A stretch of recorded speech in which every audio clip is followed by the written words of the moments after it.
What does it mean to live a good life? It's a question that has haunted humanity for as long as we've been capable of reflection. From the moment we become aware of our own mortality, of time slipping through our hands, we begin to wrestle with what it means to use that time wisely. The ancient Stoic philosopher Seneca, writing nearly 2,000 years ago, believed that the answer wasn't found in riches, fame, or the approval of others. Instead, he argued that the good life comes from within, from mastering one's mind and living in accordance with reason and virtue. His words, preserved in letters and essays, are as sharp and urgent today as they were in Rome. Seneca begins with a piercing observation: it is not that we have a short time to live, but that we waste much of it. For him, the true tragedy of life isn't its brevity, but how carelessly we allow our days to slip away. Think about how often we scroll endlessly on social media, chase after things we don't really need, or obsess over what other people think of us. We claim to value our time, but we spend it as though we had an infinite supply. Seneca calls this out directly. He warns us that we live as though life has no end, making plans that stretch far beyond tomorrow, yet failing to live fully today. The power of this teaching is that it instantly forces you to reflect. If you stop right now and ask yourself, how much of my day today was truly lived? How much was wasted? You begin to see what Seneca meant. Most of us, if we're honest, spend much of our time distracted. We think that good life is somewhere in the future, waiting for us after the next achievement, the next paycheck, or the next milestone. But Seneca flips this idea on its head. The good life isn't waiting, it's happening right now. If we miss it in this moment, we lose it forever. He also reminds us of the paradox of human desire. People guard their money fiercely, but when it comes to time, the one thing more valuable than gold, we hand it away to anyone and anything without thought. A friend asks us to gossip for hours, we agree. A stranger provokes us with an insult, and we waste our mental energy replaying it in our minds. We busy ourselves with work that doesn't matter, striving for recognition that won't last, chasing goals that aren't even our own. Seneca asks us to wake up. To realize that life, if lived wisely, is long enough. So what does it mean to live wisely? For Seneca, the answer is clear: living wisely means living in harmony with reason and virtue. He didn't believe happiness comes from pleasure, possessions, or even comfort. True happiness, he said, comes from independence, from being free of slavery to desire, fear, and the opinions of others. He is most powerful, Seneca wrote, who has power over himself. Imagine if you could live that way, unmoved by insults, unshaken by setbacks, untempted by empty pleasures. You would become untouchable, free in the truest sense. And here's where Seneca speaks directly to our modern lives. In a world obsessed with comparison, with likes and followers, with external validation, his voice cuts through the noise. Stop trying to live for others. Stop measuring yourself against standards you didn't choose. The only measure that matters is whether you are living true to your own reasoned principles. If you know your values and act in accordance with them, then no failure, no insult, no loss can rob you of peace. Think of the countless people who achieve success by the world's standards but still feel empty. Celebrities who have fame yet spiral into despair. Millionaires who keep chasing more because what they already have isn't enough. Seneca saw this long ago. He warned that the person who always seeks what lies outside himself will never be satisfied. But the person who cultivates self-sufficiency, who finds joy in simplicity, who can appreciate the moment, that person has already found the good life. Seneca's vision of simplicity wasn't about rejecting the world entirely. He didn't argue that one must live in poverty or isolation. Instead, he called for balance. to enjoy what life offers without becoming enslaved by it. He wrote, "It is not the man who has too little, but the man who craves more, that is poor." Let that sink in. Poverty, for Seneca, wasn't about lacking money, it was about lacking contentment. A person who earns little but feels gratitude for what they have is richer than the one who possesses much yet is consumed by endless desire. But how do we cultivate this contentment? Seneca offers practical guidance: reflect daily. He was a great advocate of examining one's life regularly, of asking, "What did I do today?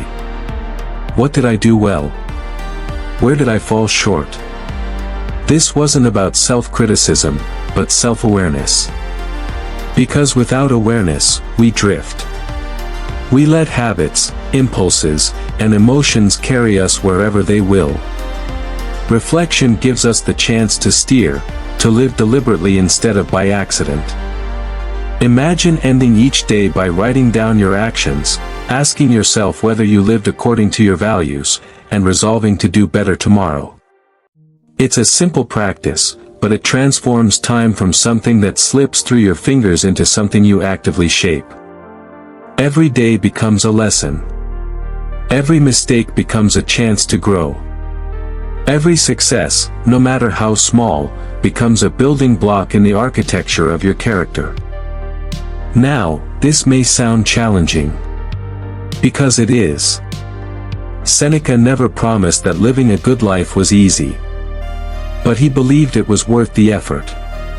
And the cost of not trying, the cost of wasting your one short life on trivialities, is far higher.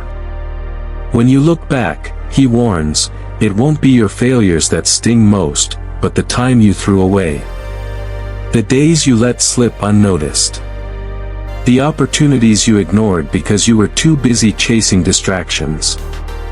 So, the first step in living a good life, according to Seneca, is to wake up to the reality of time. To realize that every day is a gift, every moment an opportunity. The second step is to align your life with virtue, with reason, courage, justice, and self-control. Because once your actions flow from these principles, life itself becomes meaningful. It stops being about the length of your days and becomes about their depth. And here's where we pause to connect this to the larger Stoic tradition. Because Seneca wasn't alone in this view. His contemporaries, Marcus Aurelius and Epictetus, wrestled with the same questions. By the way, if you haven't seen my video where I break down Marcus Aurelius' advice for when life feels unfair, I'll leave the link in the description. And in my other video on Epictetus, I shared how to stay calm in the middle of chaos. Both of those will give you an even deeper perspective on what we're about to uncover here. I'll recommend you go ahead and watch those videos, of course after watching this video.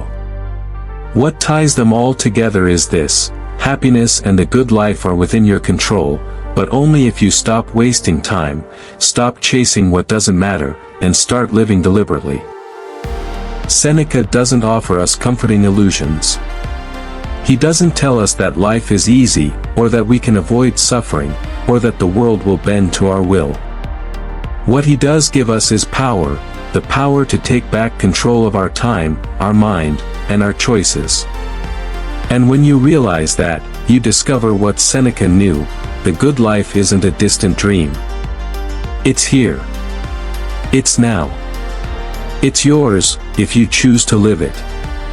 Seneca's philosophy doesn't stop at telling us to value time, it pushes us to examine what we actually do with the time we protect. Once you realize how precious every day is, the next question becomes, how do we fill those days in a way that leads to peace, strength, and meaning? For Seneca, the answer lies in cultivating the inner life. He believed that the foundation of a good life rests not in what you acquire, but in who you become. And becoming the right kind of person requires discipline, reflection, and the pursuit of wisdom. Wisdom, for Seneca, wasn't abstract knowledge or endless theories. It wasn't about knowing all the names of the stars or being able to recite obscure facts. Wisdom was practical. It was about knowing how to live well, how to make decisions that align with virtue, how to navigate the chaos of life without losing yourself. He wrote that philosophy is not an idle pastime but a medicine for the soul. Just as a doctor heals the body, philosophy heals the spirit. It teaches us how to bear misfortune, how to resist temptation, how to live freely in a world full of distractions and demands. This view of philosophy is radically different from the way many see it today. Too often we think of philosophy as dusty books, ancient names, complicated arguments. But for Seneca, philosophy was urgent, alive, and necessary.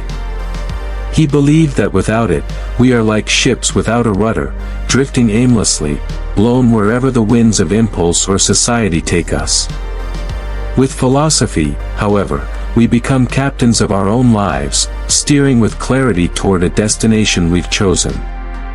So what does this mean in practice? For Seneca, living philosophically meant training yourself every day, building habits that strengthen your mind the way exercise strengthens your body. Just as muscles grow when you challenge them, your character grows when you deliberately practice virtues like patience, courage, and temperance. It's not about perfection but about persistence. Every day you face opportunities to choose virtue over vice, wisdom over impulse, peace over anger. And every small choice, repeated over time, shapes who you become. Consider anger. Seneca wrote extensively about how destructive it is, calling it a brief madness.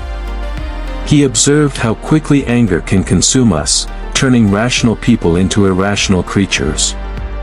Think about the last time you lost your temper. Did it solve the problem?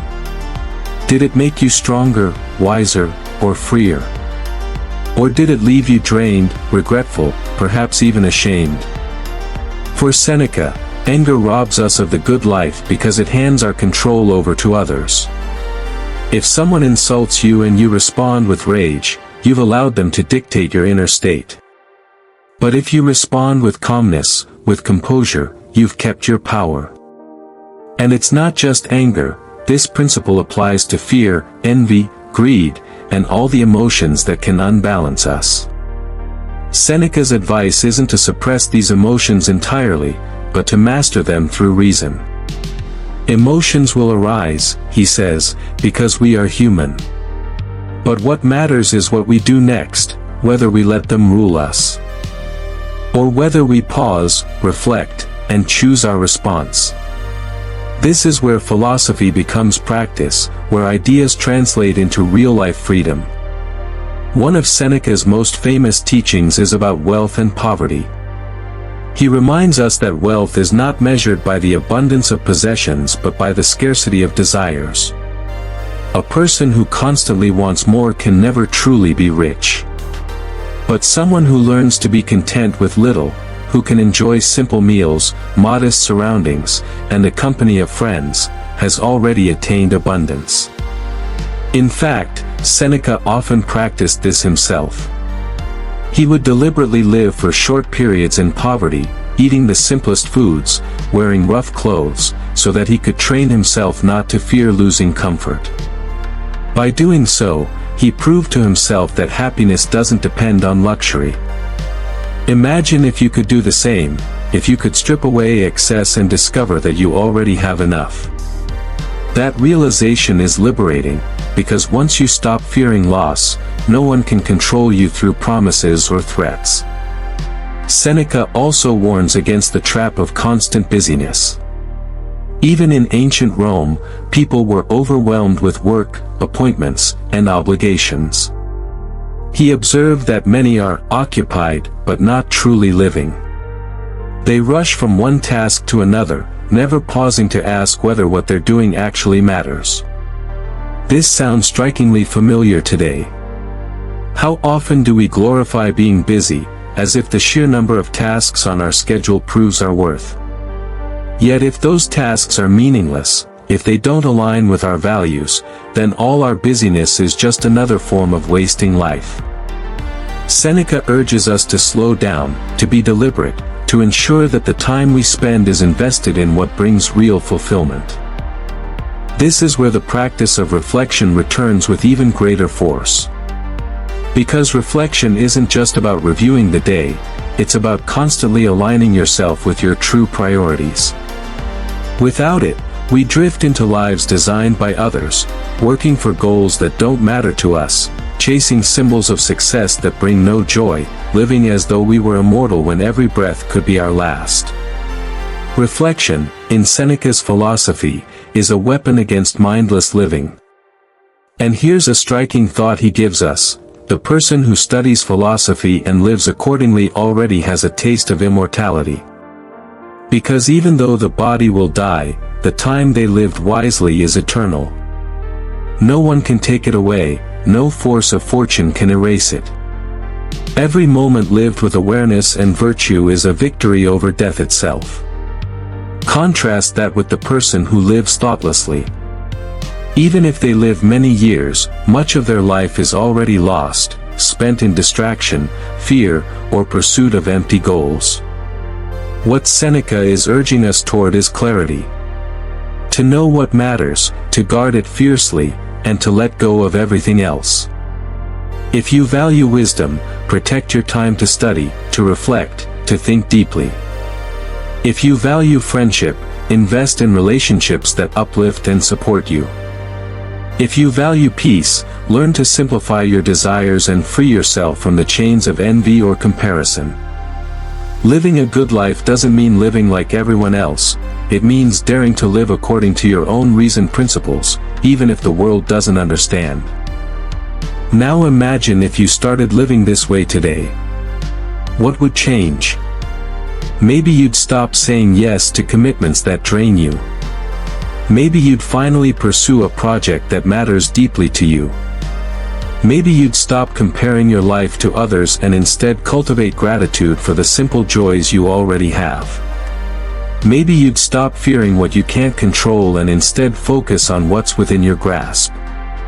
Seneca promises that even small steps in this direction bring immense freedom. Because the chains that hold us back aren't physical, they're mental. They are the beliefs we've adopted, the habits we've left unchallenged, the desires we've allowed to grow unchecked. Philosophy, he says, is the key that unlocks those chains. And this brings us to a subtle but profound point. Many people think freedom comes from external circumstances, wealth, status, or political power. But Seneca insists that true freedom comes from inner mastery. A slave who has conquered his own desires is freer than a king enslaved by ambition. A poor man content with little is richer than a billionaire trapped by greed. Freedom, in Seneca's eyes, is not about your situation but about your spirit. And that's good news, because it means no matter who you are or where you are, you can begin living freely right now. The good life, then, isn't about luck or chance. It's about choice. Every day you are presented with countless choices, to complain or to accept, to procrastinate or to act, to envy or to be grateful, to waste time or to use it well. Each choice is small, but together they create the shape of your life. This is why Seneca insists that philosophy is urgent. It's not a luxury to be studied when convenient. It's the most important work you can do, because it shapes every other part of your existence. And yet, even with this urgency, Seneca doesn't push us toward perfectionism. He knew we are flawed. He admitted his own struggles. What he urges instead is progress, continuous improvement. If you reflect each day, if you seek wisdom consistently, if you align more and more of your actions with virtue, then you are already living well, even if you stumble along the way. The goal isn't to become a sage overnight, but to steadily move in that direction. Imagine if each day you became just 1% wiser, 1% calmer, 1% more courageous. Over time, those small gains compound, transforming your entire life. This is why Seneca compared philosophy to a lifelong practice, like training for health. You don't go to the gym once and expect to be strong forever. You train consistently. The same is true with philosophy. It's daily work, but it pays the highest dividends. And here's where the modern world gives us both an obstacle and an opportunity. The obstacle is obvious: endless distractions, constant notifications, a culture that pushes us toward consumption and comparison. But the opportunity is also clear. Never before have we had such access to wisdom, to teachings from across the ages. Seneca's words are available freely, waiting for anyone willing to read them, reflect on them, and put them into practice. The question is, will we take them seriously, or will we treat them as just another inspirational quote to scroll past? The answer, of course, depends on you. Because philosophy isn't about what other people do, it's about what you do. Right now, you have a choice: to let Seneca's words sink in, to begin shaping your days with intention, or to let this moment pass and continue as before. One path leads to regret, the other to freedom. Seneca's gift is that he shows us the difference and urges us to choose wisely.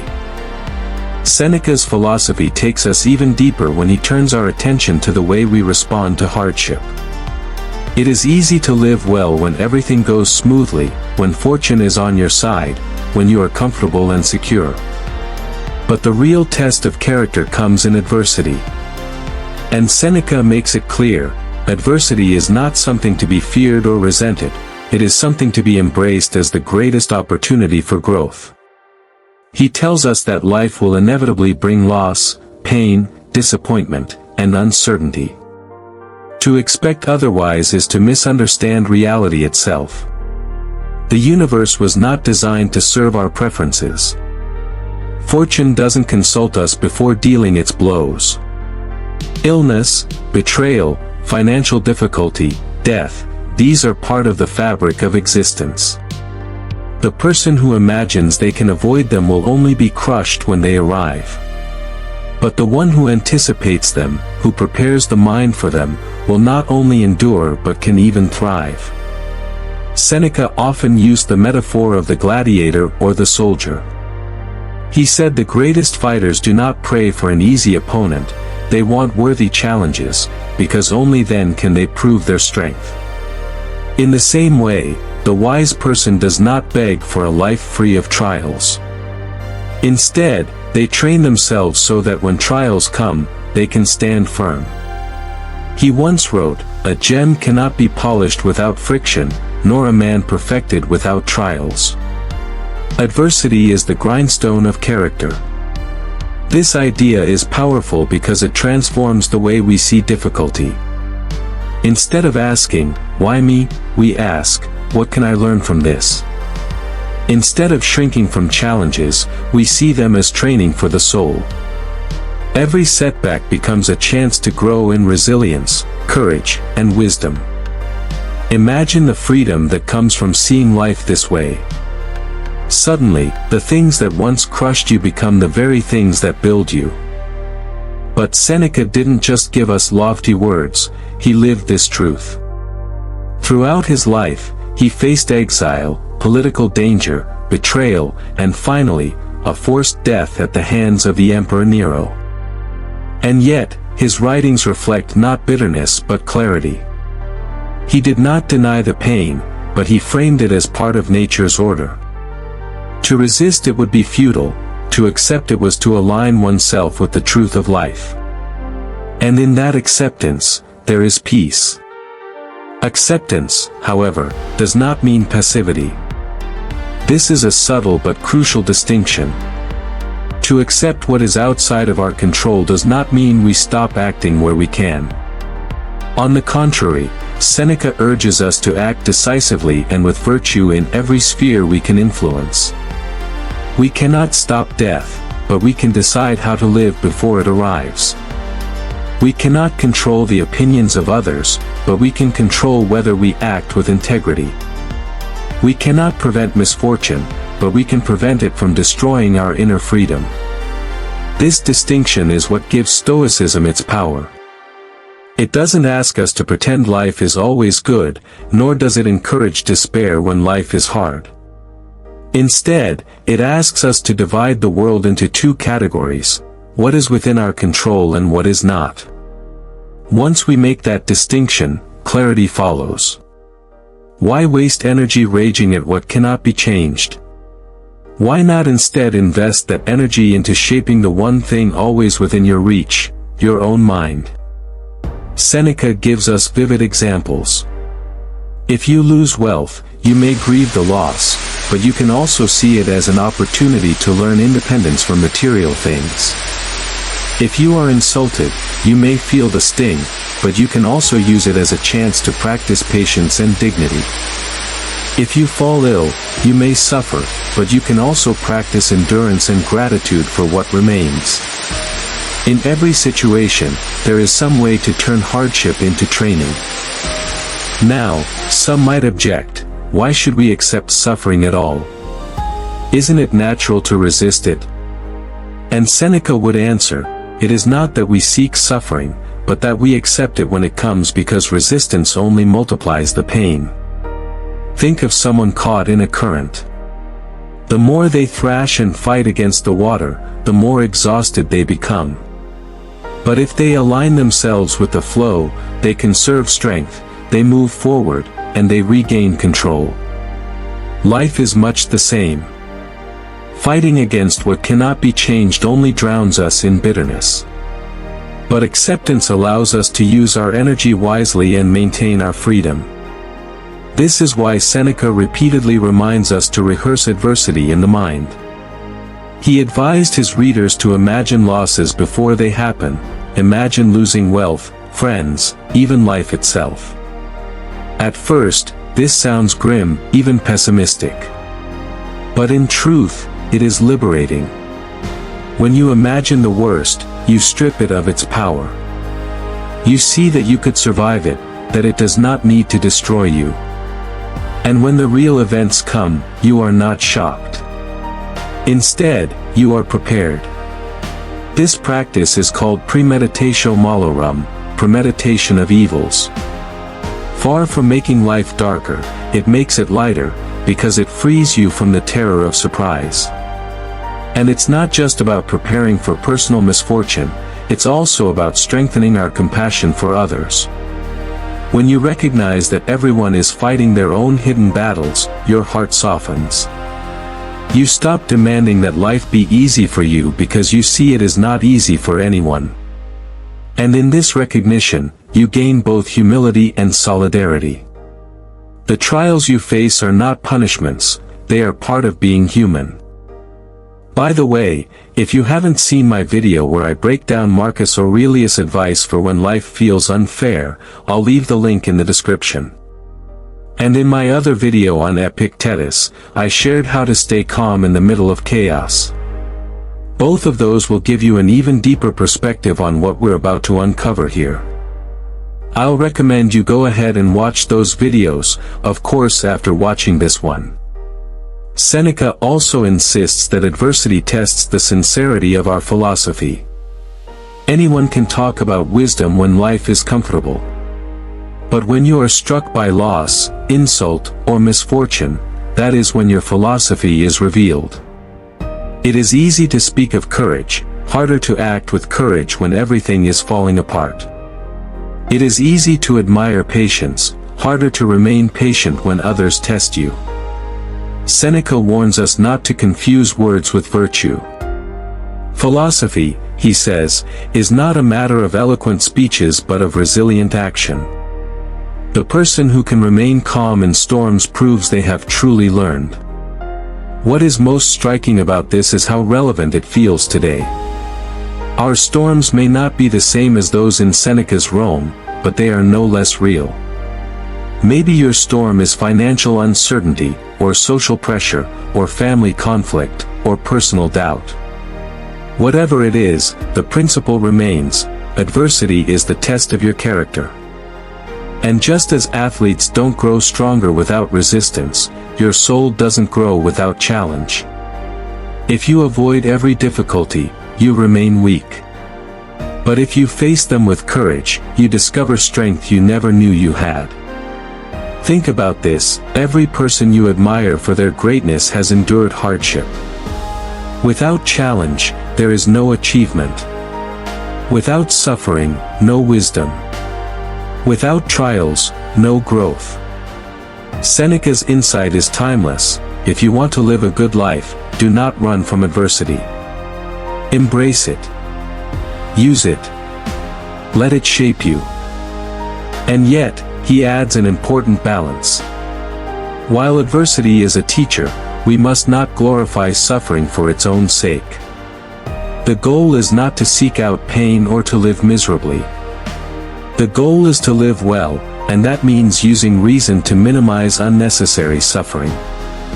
If you can avoid harm through wise action, do so. If you can ease another's burden, do so. But when suffering cannot be avoided, then endure it with dignity. This balance keeps Stoicism from becoming harsh or cruel. It is not about loving pain, but about learning freedom even in pain. Ultimately, Seneca's teaching here gives us a powerful formula: adversity plus philosophy equals strength. Life will inevitably bring trials. That is not in your control. But philosophy prepares you to face them, to transform them into opportunities for growth, to live well in spite of them. And in that ability lies the essence of the good life.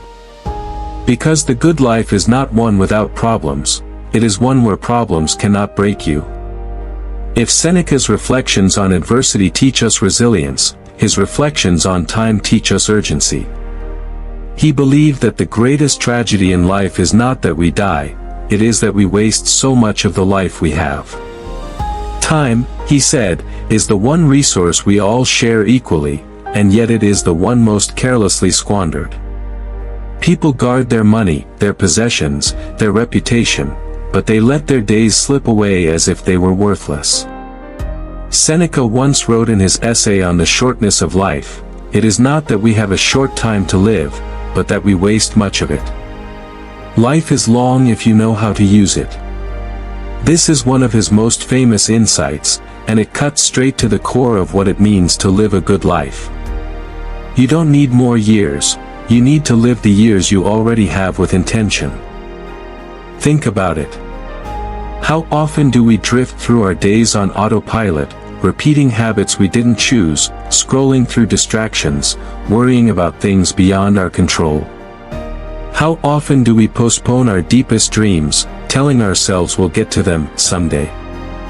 But as Seneca reminds us, someday never comes.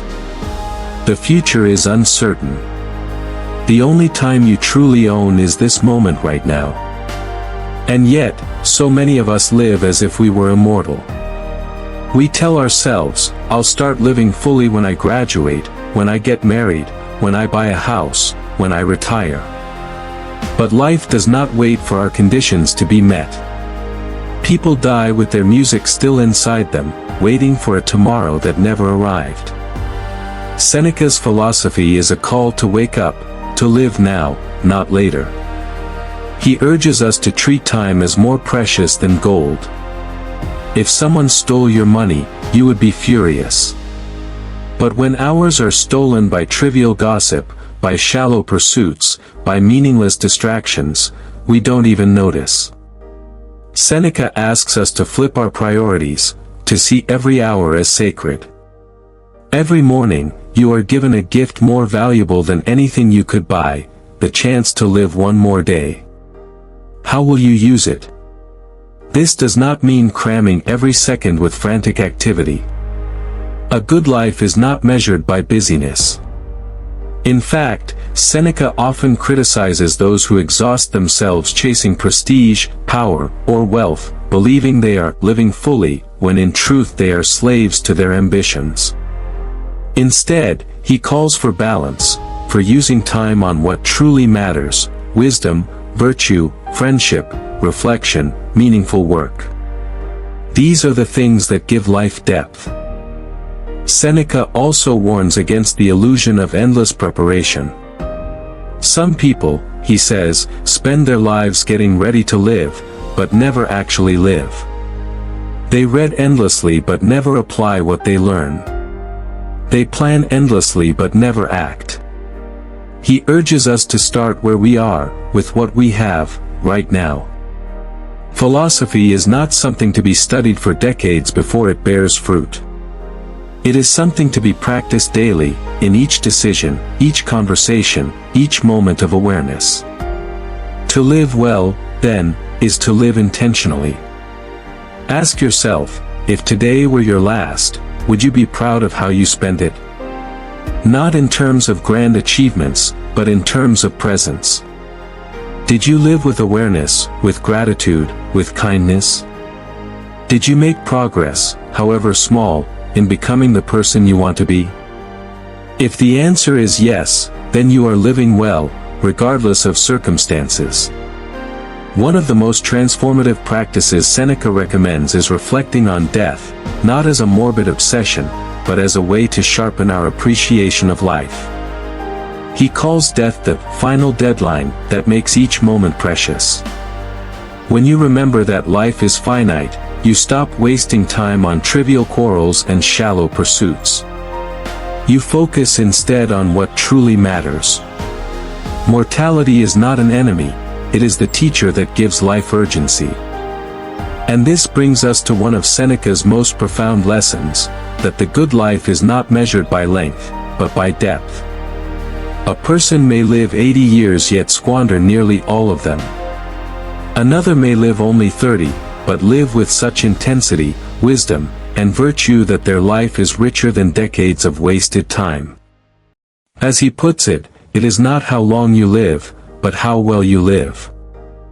Now imagine how this perspective could transform the way you live today. Instead of counting the years ahead, you begin counting the value within each day. Instead of striving endlessly for more, you begin cherishing what you already have. Instead of fearing death, you begin using it as a compass, guiding you to live fully now. This is what Seneca means when he talks about the shortness of life, not that we are doomed, but that we must wake up to its brevity and live deliberately. Living deliberately also means cultivating inner freedom. Seneca makes it clear that external freedom, freedom from poverty, illness, or political oppression, is not always in our control.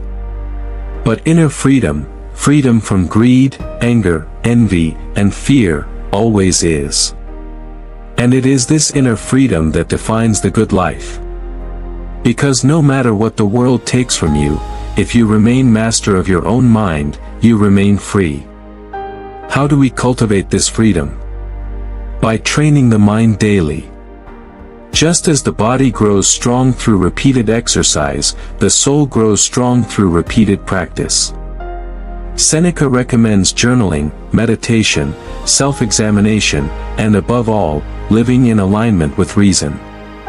Each night, he would reflect on the day and ask, where did I act well? Where did I fall short? How can I improve tomorrow? This habit of daily reflection is like polishing the soul, little by little, until it shines with clarity. But perhaps the most striking part of Seneca's teaching is how modern it feels.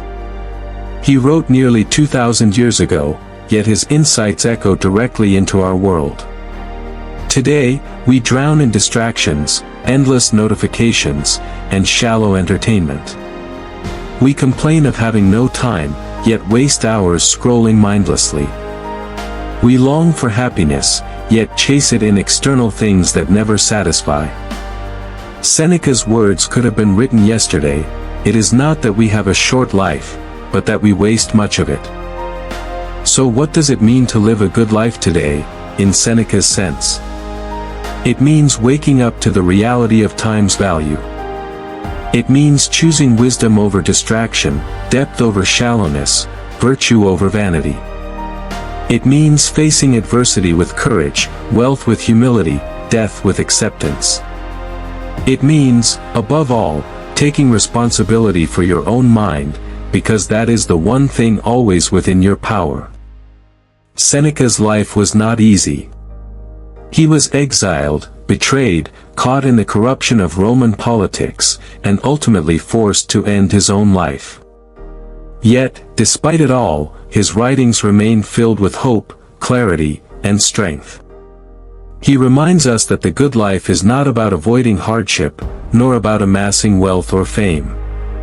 The good life is about living wisely, with intention, with gratitude, and with courage, moment by moment, day by day. So the question is not, how much time do I have left? The question is, what will I do with the time I have right now? That is the essence of Seneca's philosophy. And if you take it seriously, it will change the way you live forever. Thank you for walking this path with me today.